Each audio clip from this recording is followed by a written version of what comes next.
جامعہ اہل حدیث لاہور پاکستان میں علوم دینیہ کی تعلیم و ترویج کا مرکز۔ حلال کھانا، رزق حلال جو ہے اتنی بڑی عبادت ہے کہ اللہ تعالیٰ نے انبیاء کو بھی اسی کا حکم دیا اور مومنوں کو بھی اسی بات کا حکم دیا کہ رزق حلال کھانے کے بعد پھر اللہ کی عبادت کرو گے تو وہ قبول ہوگی، وگرنہ اللہ کی عبادت جو ہے وہ قبول نہیں ہوگی۔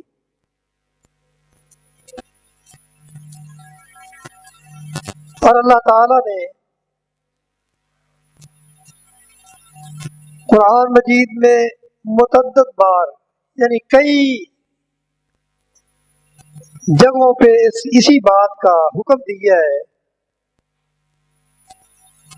کیا ایمان والو تم پاکیزہ کھاؤ، حلال کھاؤ، کیونکہ انسان جب رزق حلال کو ترک کرتا ہے تو حرام میں پھر اس کی روحانیت ختم ہو جاتی ہے، شیطان اس کے اوپر غالب آ جاتا ہے اور حرام کھانے سے دل مصف ہو جاتے ہیں۔ اور اسی لیے اللہ تعالیٰ نے حلال کھانے کی بڑی تاکید کی ہے، اور رسول اللہ صلی اللہ علیہ وسلم نے بھی اپنے متعدد احکامات میں صحابہ کو اسی بات کی تلقین کی، اور پھر صحابہ نے جو طرز عمل اختیار کیا وہ انتہائی درجے کا محتاط، حرام سے بچنے والے اور رزق حلال کو اپنانے والے، انہوں نے خود بھی رزق حلال کھایا، اپنی اولادوں کو بھی رزق حلال سے ہی کھلایا، اور آگے بھی انہوں نے اسی بات کی تلقین کی کہ حرام کمائی سے بچ کے رہنا، کیونکہ رسول اللہ صلی اللہ علیہ وسلم کا فرمان ہے طلب و کسب الحلال فریضۃ بعد الفریضہ، یعنی ایک فرض تو انسان کے ذمے یہ ہے کہ وہ اپنے رب کو پہچانے،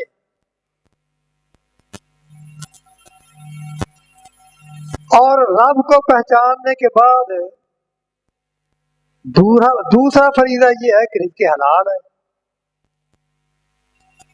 کیونکہ اگر رزق حلال نہیں ہوگا تو انسان کا کوئی عمل اللہ کے ہاں قابل قبول نہیں، جیسا کہ رسول اللہ صلی اللہ علیہ وسلم کا فرمان ہے من اشترى ثوبا بعشرة دراهم فيه درهم حرام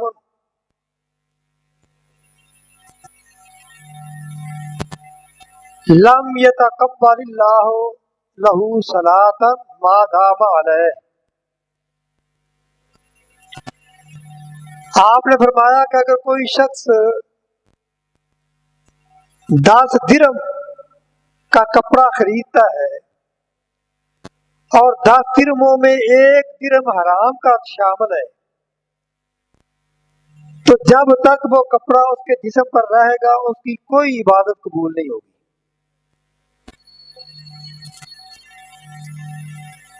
یہ کتنی بڑی وعید ہے اللہ کی طرف سے جو رسول اللہ صلی اللہ علیہ وسلم نے اپنی امت کو سنائی۔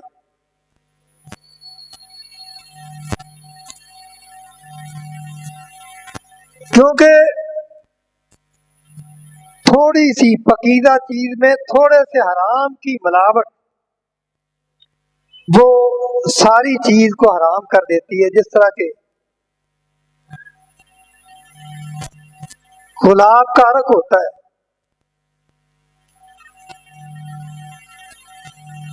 یا کوئی اور پکیزہ مثال لے لو، دودھ کی مثال لے لو. دودھ کے برتن میں جو دودھ سے بھرا ہوا ہے، ایک قطرہ پیشاب کا ڈل جائے، یا گلاب کے عرق کی بوتل میں ایک قطرہ پیشاب کا ڈل جائے، تو کیا وہ گلاب کا عرق یا وہ دودھ قابل استعمال ہو سکتا ہے؟ کوئی مومن جو کلمہ گو ہے وہ اسے استعمال کرے گا. اب ایک قطرہ، اس کی حیثیت کیا ہے؟ تو اسی سے آپ سمجھ لیں کہ حلال کی کمائی میں اگر تھوڑا سا بھی حرام آ گیا تو وہ تمام حلال کمائی کو حرام کر دے گا. تو اسی لیے رسول اللہ صلی اللہ علیہ وسلم نے بڑی تاکید کی ہے.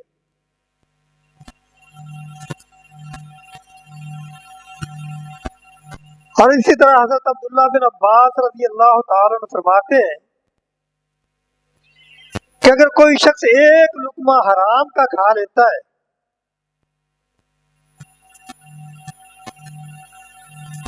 تو اللہ تعالیٰ اس کی نماز کو قبول نہیں کرتے.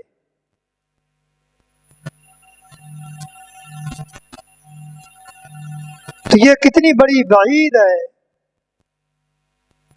اور آپ اندازہ کریں کہ حدیث میں ایک واقعہ آتا ہے، مغیرہ بن شعبہ رضی اللہ تعالیٰ عنہ بہت جلیل القدر صحابی ہے.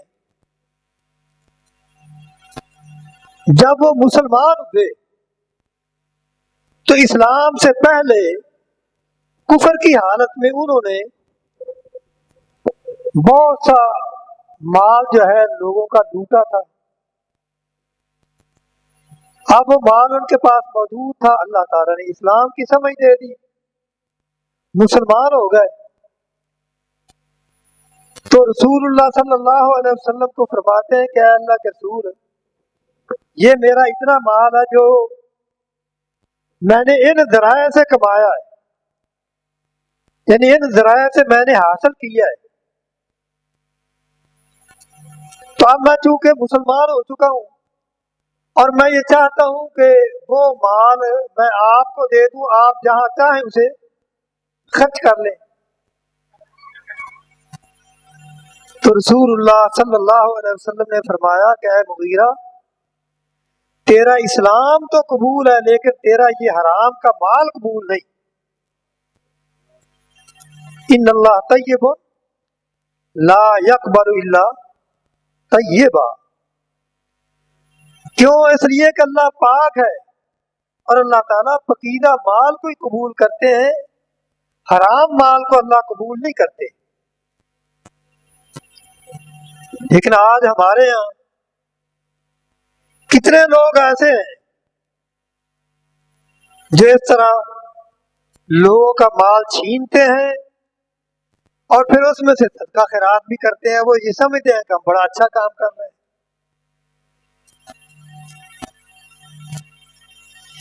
یعنی آپ نے اس صحابی کو جو نیا نیا مسلمان ہوا اور اس نے وہ مال زمانہ جاہلیت میں لوگوں سے چھینا تھا،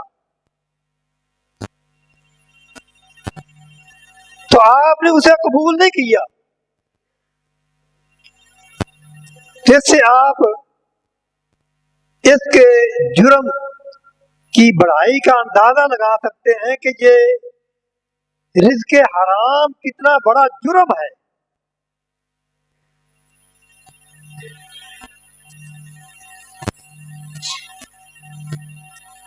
اور اسی طرح رسول اللہ صلی اللہ علیہ وسلم نے فرمایا کہ اے ایمان والو، اللہ تعالیٰ نے تمہیں بھی وہی حکم دیا ہے جو اللہ تعالیٰ نے انبیاء کو حکم دیا ہے۔ انبیاء کو اللہ تعالیٰ فرماتے ہیں یا ایھا الرسل کلوا من الطیبات واعملوا صالحا انی بما تعملون علیم۔ اے انبیاء کی جماعت، اے رسولو، یعنی رسول کا درجہ نبی سے بڑا ہوتا ہے۔ اللہ تعالیٰ نے رسولوں کو یہ حکم دیا کہ یا ایھا الرسل کلوا من الطیبات،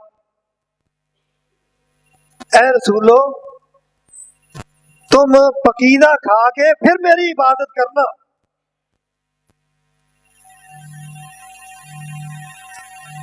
وَاعْمَلُوا إِنِّي بِمَا تَعْمَلُونَ عَلِيمٌ، میں جو تم عمل کرتے ہو تمہارے عمل سے میں واقف ہوں، میرے علم میں ہے سب کچھ۔ تو لہذا اگر میرے ہاں تقرب چاہتے ہو، حالانکہ انبیاء سے یا رسولوں سے یہ توقع ہو سکتی ہے کہ وہ حرام مال کھائیں، لیکن اللہ تعالیٰ نے اپنے ان انبیاء کو جن کو اللہ تعالیٰ نے شریعت دے کے بھیجا، ان کو بھی یہ حکم دیا کہ دیکھنا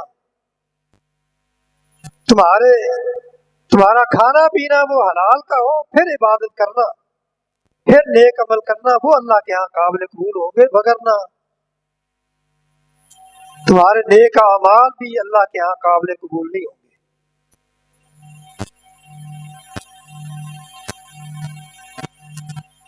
اور اسی طرح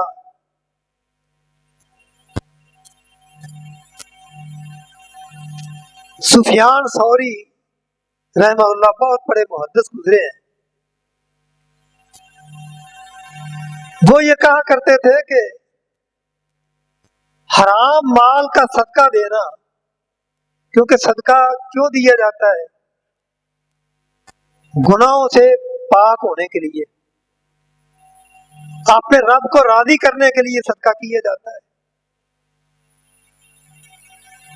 تو یہ کہا کرتے تھے جو حرام مال کا صدقہ کرتا ہے پاک ہونے کے لیے، اس کی مثال ایسی ہے جیسے کوئی شخص ناپاک کپڑے کو پیشاب سے دھوئے اور یہ توقع کرے کہ یہ پاک ہو گئے۔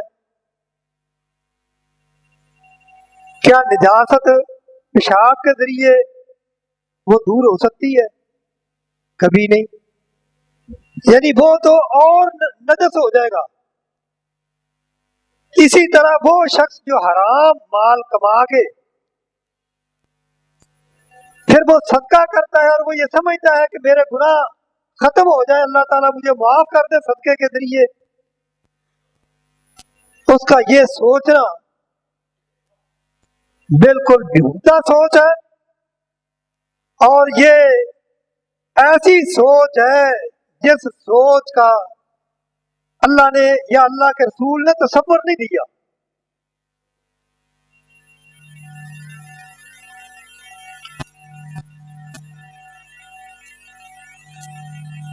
اور اسی طرح رسول اللہ صلی اللہ علیہ وسلم نے فرمایا کہ ایک آدمی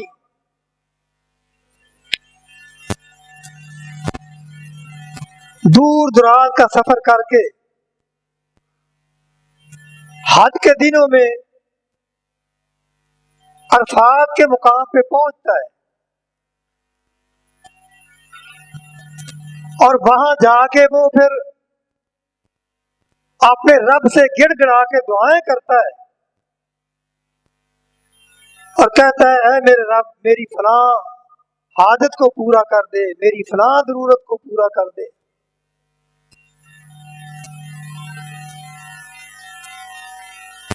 تو آپ نے فرمایا وہ جب یہ کہتا ہے یا رب یا رب،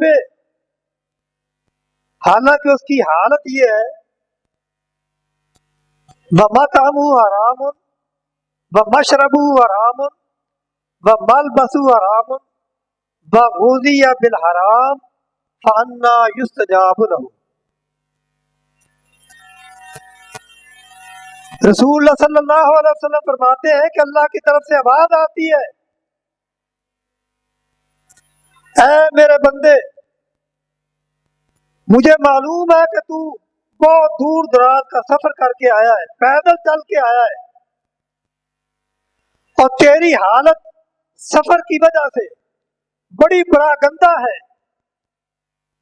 دیکھنے والا جو بھی تیری یہ حالت دیکھتا ہے اسے تیری حالت پہ ترس آتا ہے،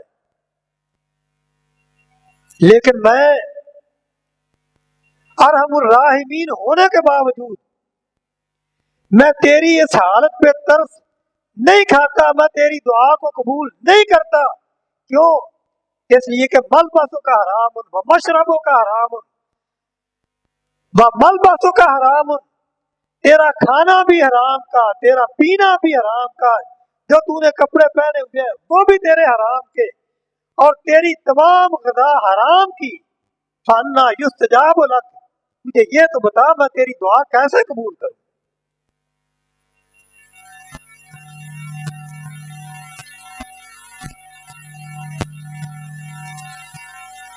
یا ایھا الذین آمنوا لا تحرموا طیبات ما احل اللہ لکم،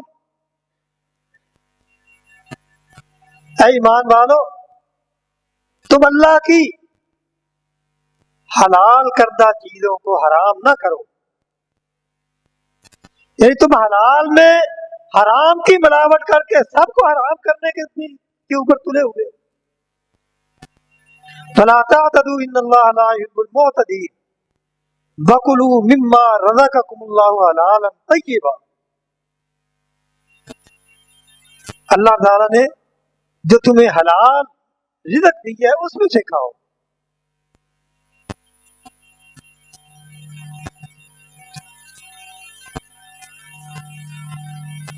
اور اسی لیے اللہ تعالیٰ فرماتے ہیں یا ایھا الذین آمنوا کلوا من طیبات ما رزقناکم واشکروا للہ ان کنتم ایاہ تعبدون، آپ نے انبیاء کو بھی یہ حکم دیا کہ حلال کھاؤ، اور ایمان والوں کو بھی یہ حکم دیا کہ تمہارا کھانا پینا حلال ہونا چاہیے۔ اور آپ فرماتے ہیں من آکل طیبا وعمل فی سنت وامن الناس بوائقہ داخل الجنہ، آپ فرماتے ہیں تین چیزوں کی ضمانت تم مجھے دے دو، میں تمہیں جنت کی ضمانت دیتا ہوں۔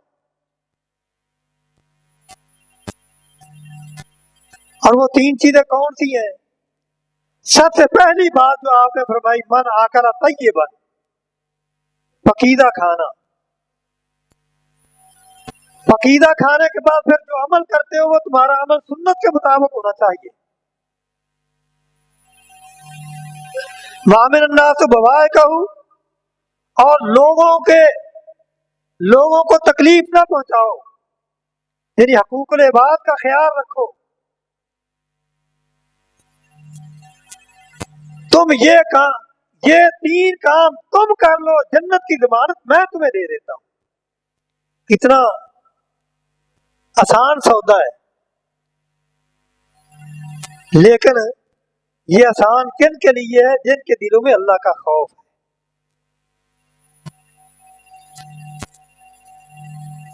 جب تک اللہ کا خوف نہیں ہوگا، اللہ کا ڈر نہیں ہوگا، اس وقت تک انسان ان چیزوں سے بچ نہیں سکتا۔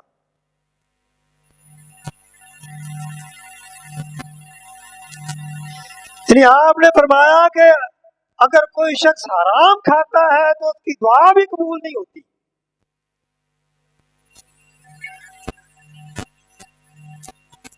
صحابی رسول حضرت سعد رضی اللہ تعالیٰ عنہ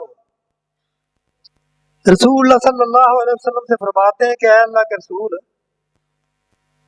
آپ میرے لیے دعا کریں کہ میں مستجاب الدعوہ بن جاؤں، یعنی جو میں دعا کروں اللہ تعالیٰ میری دعا قبول کر لے۔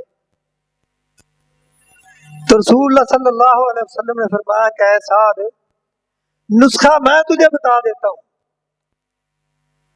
اطب مطعمک تکن مستجاب الدعوہ، اے سعد اپنا کھانا پینا حلال رکھو، اس میں حرام کی آمیزش نہ ہونے دو، تو تم مستجاب الدعویٰ ہو جاؤ گے۔ یہ اللہ تم سے راضی ہو جائے گا، جو اللہ سے مانگو گے سو تمہیں دے گا۔ اور پھر آپ نے فرمایا کہ اگر کوئی شخص ایک لقمہ حرام کا کھاتا ہے تو اللہ تعالیٰ اس کی 40 دن تک عبادت قبول نہیں کرتے۔ اور پھر آپ نے فرمایا کہ وہ گوشت جو حرام سے پلا ہو اس کے لیے جہنم کی آگ بہت زیادہ لائق ہے، وہ جہنم میں جائے گا۔ یہ نہ نماز قبول، نہ دعا قبول، نہ حد قبول۔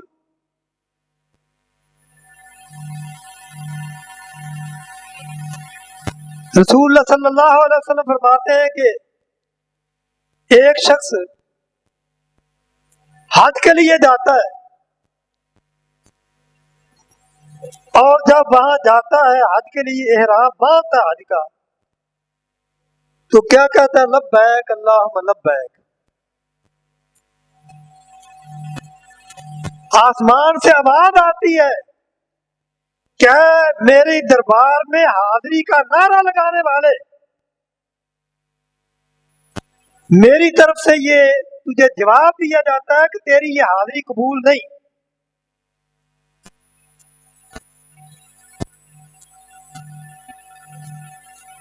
کیوں؟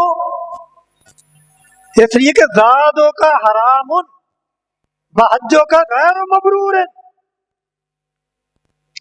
تیرا زاد راہ حرام کا ہے، حج پہ جو تو نے پیسہ لگایا ہے وہ سارا حرام کی کمائی کا، رشوت کی کمائی یا نجائز کمائی، اور اب تو توقع رکھتا ہے کہ میں تیری حاضری کو قبول کر لوں، تیری حاضری قبول نہیں۔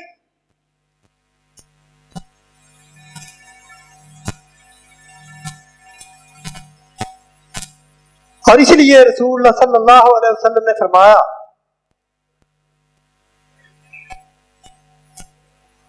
یاتی الناس زمان،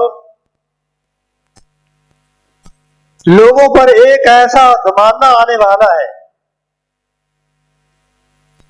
لا یبال المرء، کہ آدمی پرواہ نہیں کرے گا کہ اس کے پاس جو مال ہے آیا وہ اس کے ذرائع حرام کے ہیں یا حلال کے ہیں۔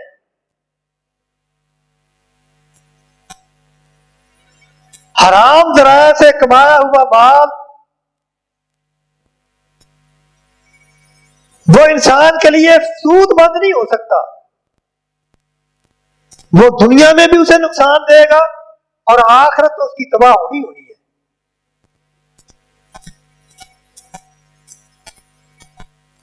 اور حلال کھانے کے بعد جب انسان اللہ کی عبادت کرتا ہے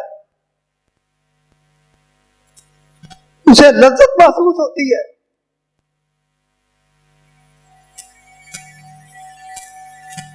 اور رسول اللہ صلی اللہ علیہ وسلم نے ایک دفعہ صحابہ کی مجلس میں اپنا خواب بیان کیا۔ آپ فرماتے ہیں کہ میں نے خواب دیکھا ہے کہ محشر کا دن ہے، سورج سوا نیزے پہ ہے اور غضب کی گرمی ہے، تو جب میں نے لوگوں کی یہ حالت دیکھی تو فوراً میرا ابو بکر کی طرف خیال گیا کہ میں ابو بکر کو دیکھوں کہ وہ کس حال میں ہے۔ تو آپ فرماتے ہیں کہ اے ابو بکر، میں نے تجھے کافی تلاش کیا اور کافی تلاش کے بعد میں نے تجھے دیکھا کہ تو عرش کے اللہ کے عرش کے سائے کے نیچے ہے۔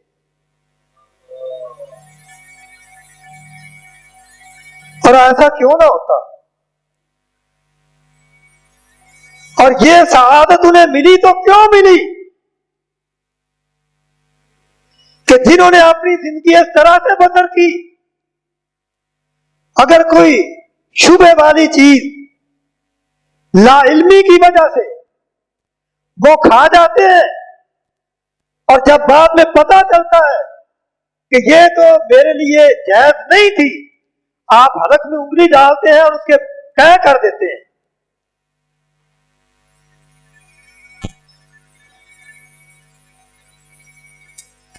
پھر آپ فرماتے ہیں کہ مجھے عمر کا خیال آیا، کہ عمر کہاں ہے؟ تو فرماتے ہیں کہ میں نے تلاش کیا تو اے عمر، کافی دیر بعد میں نے تجھے بھی اللہ کے عرش کے سائے کے تلے دیکھا تو مجھے اطمینان ہو گیا۔ اور پھر فرماتے ہیں کہ اے عبد الرحمان، پھر مجھے تیرا خیال آیا، میں تجھے کافی دیر تک تلاش کرتا رہا لیکن تو مجھے ملا نہیں، کافی دیر بعد تیرے ساتھ میری ملاقات ہوئی، اور میں کیا دیکھتا ہوں کہ تو پسینے سے شرابور ہے۔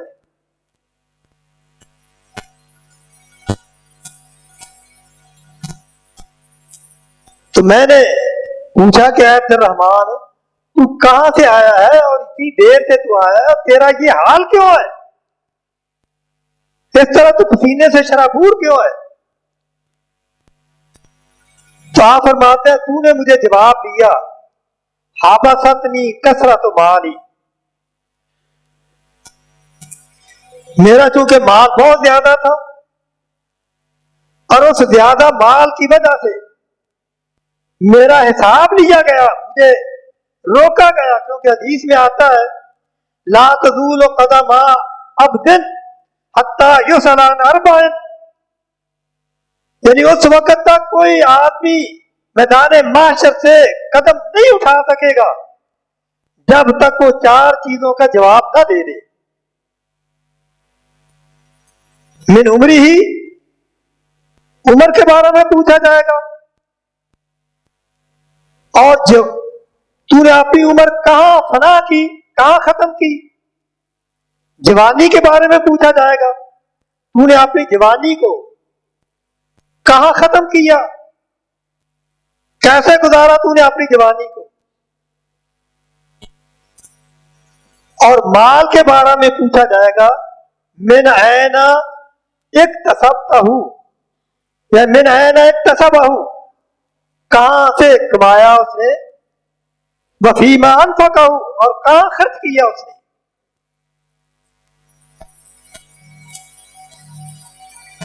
تو عبد الرحمن بن عوف رضی اللہ تعالیٰ فرماتے ہیں کہ اے اللہ کے رسول،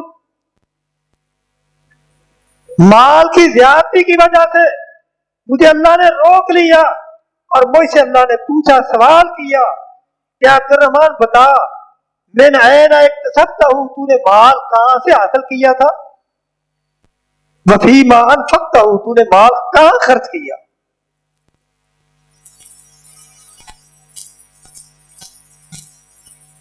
اور اس لیے رسول اللہ صلی اللہ علیہ وسلم فرمایا کرتے تھے کہ تمہارے مال جہاں تم خرچ کرتے ہو یہ بھی دیکھا کرو کہ آیا یہ لوگ جن کو تم مال دے رہے ہیں یہ نیک بھی ہیں یا نہیں۔ لا یاکل طعامک الا تقی،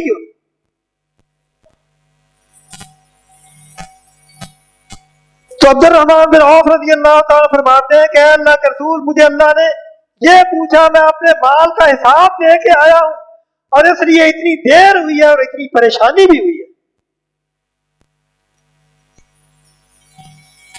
تو جب انہوں نے یہ بات، یہ کلمے رسول اللہ صلی اللہ علیہ وسلم کی زبان سے سنے، وہ کانپ گئے، ان کی آنکھوں سے آنسو جاری ہونے لگے کہ اللہ کے رسول، قیامت کے دن اس قدر سخت معاملہ ہوگا۔ اور ساتھ ہی فرماتے ہیں کہ اللہ کے رسول، میرا اونٹوں کا بہت بڑا قافلہ غلہ اور کپڑے لے کے آیا ہے،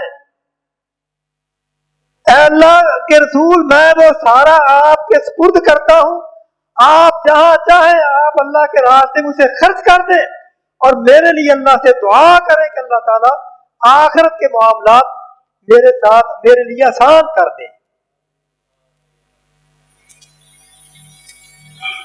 بھائیوں معاملہ بڑا سخت ہے، آج تو ہم اس کی پرواہ نہیں کرتے، لیکن جب دنیا چھوڑ کے جائیں گے تو اس وقت معلوم ہوگا کہ ہم دنیا میں کیا کرتے رہے، مال کیسے کمایا، کہاں خرچ کیا۔ اور حدیث میں یہ بھی آتا ہے کہ ایک انسان کے پاس یعنی قیامت کے دن انسان اتنی نیکیاں لے کے جائے گا جتنا تہامہ کے پہاڑ ہیں، بڑے بڑے پہاڑوں کی طرح نیکیوں کے ڈھیر ہوں گے، لیکن اس کا کھانا پینا وہ حلال کا نہیں ہوگا۔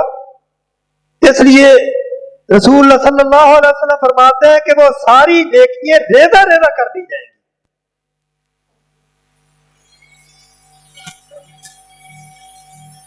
اللہ تعالیٰ سے دعا کرنی چاہیے کہ اللہ تعالیٰ یعنی صرف دعا ہی نہیں، کوشش بھی کریں کہ رزق حلال کمائیں، رزق حلال کھائیں، اور رزق حلال کی اتنی بڑی برکت ہے۔ امام بخاری رحمہ اللہ کے والد جب فوت ہونے لگے تو ان کے پاس ان کی عیادت کے لیے ایک شاگرد آیا، تو آپ اسے فرماتے ہیں کہ میں اس بات کی گواہی دیتا ہوں کہ میرے تمام مال میں ایک درہم بھی شبہ کا نہیں ہے، حرام تو دور کی بات ہے، ایک درہم شبہ کا بھی نہیں ہے۔ اور جب انہوں نے اپنی اولاد کو اس طرح کی کمائی کھلائی تو پھر اللہ تعالیٰ نے ان کی اولاد سے کیا کام لیا۔ اور آج بھی ایسے لوگ موجود ہیں جو رزق حلال کی پابندی کرتے ہیں، ان کی حالت بھی دیکھ لیں اور عام حالات بھی دیکھیں کیا ہے۔ یعنی رزق حلال کی برکت ہوتی ہے، اور حرام جو ہے خاص کر کے سود جو ہے یہ تو انسان کو تباہ کر دیتا ہے۔ اللہ تعالی ہمیں رزق حرام سے محفوظ رکھے۔